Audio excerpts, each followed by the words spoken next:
susunod na programa ay rated PG. Ito ay nangangailangan ng patnubay at gabay ng magulang para sa mga batang manunood. Paniwalang paniwala pa rin si Robert na stress lang ang dahilan kaya na-stroke ang kapatid niyang si Connie. Ang hindi niya alam si Bestie talaga ang tunay na dahilan.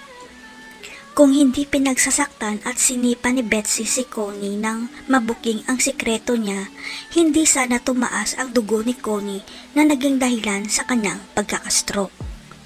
Pero mukhang pera talaga si Betsy at hindi siya papayag na masira ang plano niyang makuha si Robert kaya walang awa niyang pinatulan si Connie para ma-stroke ito.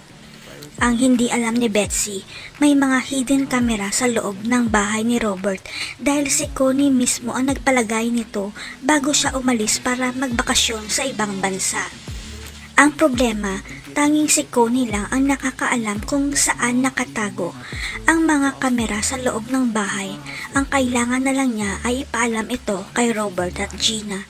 Hanggang sa makakita ng pagkakataon si Connie na masolo ang kapatid niya. Kaya naipahiwatig niya kay Robert na merong hidden CCTV sa loob ng pamamahay nila.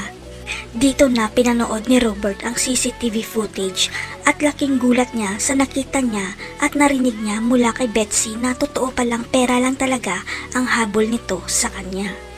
Tuluyan na kayang mapapalaya si Betsy dahil bistado na ang kasamaan niya. Aakitin rin kaya ni Betsy si Gerald dahil mayaman pala ang tatay nito. Abangan. Understand what you do.